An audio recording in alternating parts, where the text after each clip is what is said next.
Hello everyone. In this video, I will show you how to create a documentation for your project using the ReadTheDocs project. First, I will show you the prerequisites, all the libraries that you need to install.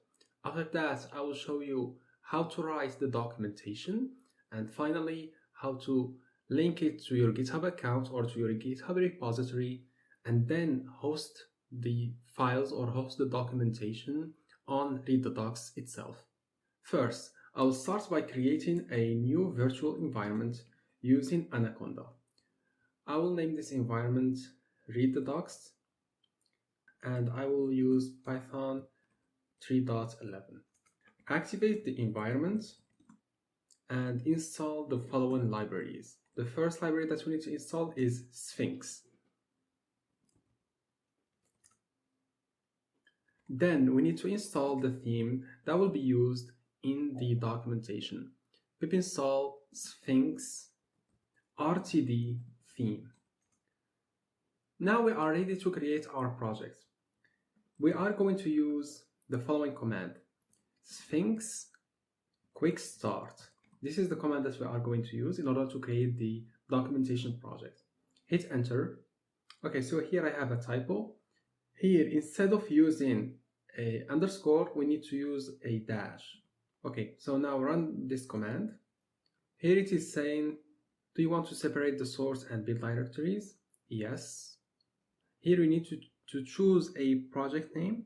Here, because this is just a tutorial, so I'll name it ReadTheDocs tutorial. Author name, well, I'll just name it author. Project release, we don't have that. Project language is English. I'll leave this option as it is. And now, as you can see, it said finished. An initial directory structure has been created.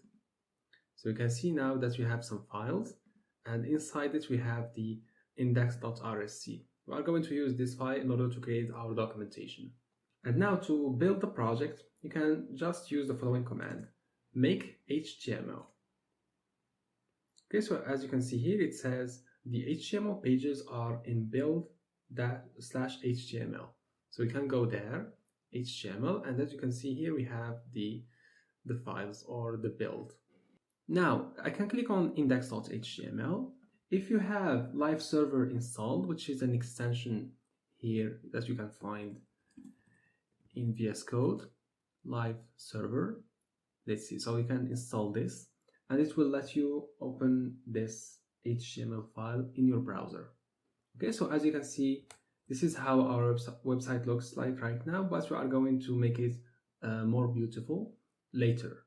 Now, to make the website look beautiful, we can go inside the configuration file, and here you need to change the HTML theme to the theme that we have installed at the beginning. So Sphinx RTD theme. Now let's build the project one more time. Make HTML. Okay, so the build has been successfully completed. Open the index.html, use Live Server, and hopefully the website will look good.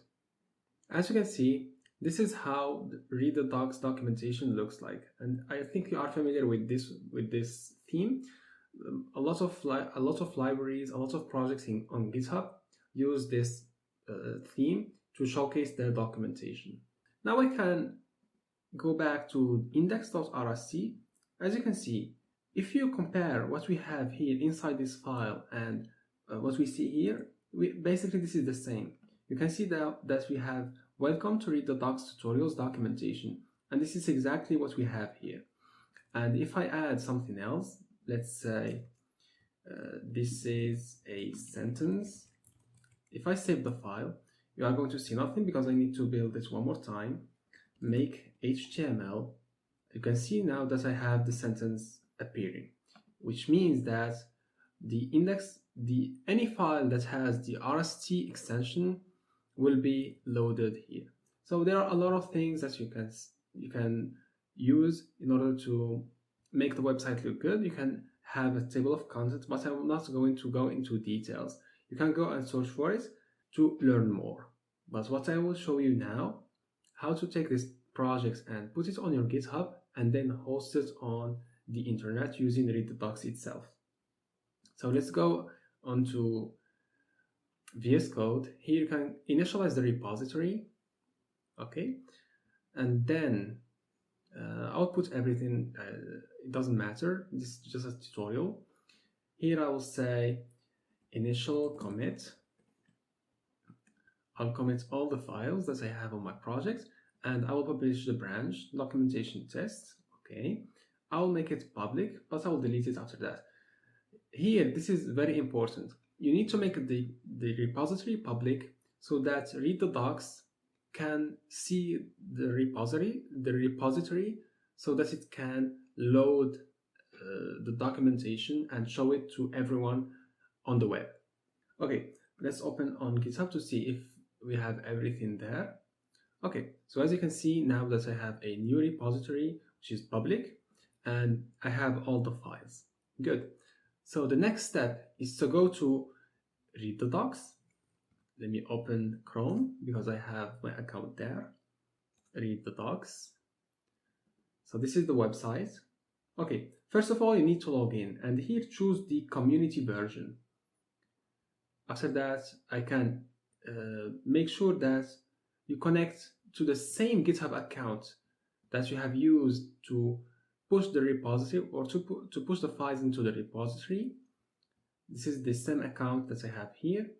When you click on import a project and refresh, you are going to see that you will have access to the repository. As you can see, the repository is here. So click on plus. You can give it a name. Let's give it a good name. Hosting. I don't know if we are allowed to make spaces, but I will just add underscores. Let's hit next. Okay, so now it says that you need to add a configuration file to your project. This is very important. If you don't add this file, it will not work. So let's add it very quickly. Let's go back to VS Code and make sure to add it here in the root folder. Click on add a new file, paste the name, so it's called .readthedocs.yaml. Okay, so here they have an example, so we can just copy paste this. We can remove these comments, we don't need them. Okay, so here we can specify the version of Python. I'll make it 3.11. I don't need the other things. Here, let's see, where is the configuration file located? So it is located inside the source folder. So I'll change docs with source. Here, you can import the documentation as a PDF file if you want to. I'll do that. And here I can install some requirements. This is important also. So I'll just remove docs and I will add a requirements.txt file. And inside, all I need to install is the Sphinx theme. Okay, because we are using this theme inside the configuration file, we need to have it installed. If you don't do this, then this is not going to work. Okay, so let's see if this is going to work or not. First, I need to push this file into my repository. I will commit and push. Let's go back. So here I will go back because I have added some changes. Let's click on import a project. Click on your documentation repository. Here I will give it what we call it, hosting the documentation.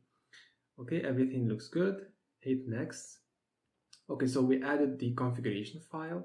Click finish. And here, if you click on your documentation is building, this is important. So you can see that it is installing some things, and if everything works well, you are going to see a green message telling you that the build has been successful. If you have any problems, then you will get an error and this will show you what you need to modify. But hopefully we will not receive any errors because we have added the configuration file. Let's hope. So you can see now that it is installing the requirements. And voila, you can see that the build has been completed, it was successful, you can click on View Docs.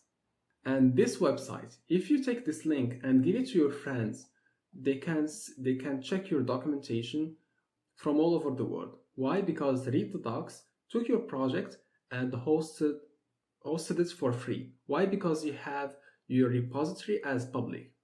One other cool thing is that if I decide to make any change, I have changed the content of this file.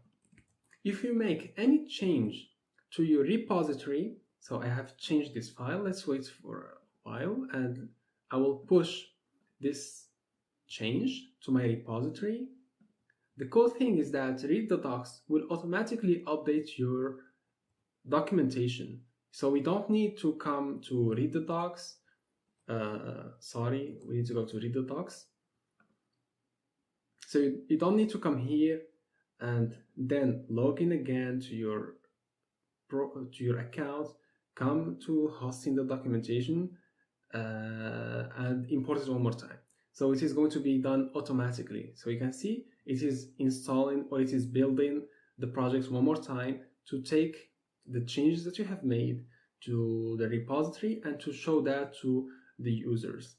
Okay, so you can see that the build has been completed. Now I will refresh the page and voila, you can see that the new content has been successfully completed and your documentation will be updated automatically whenever the repository changes. Okay, so these are all the things that I wanted to show you, and I hope that with this knowledge you can build a good documentation. See you later.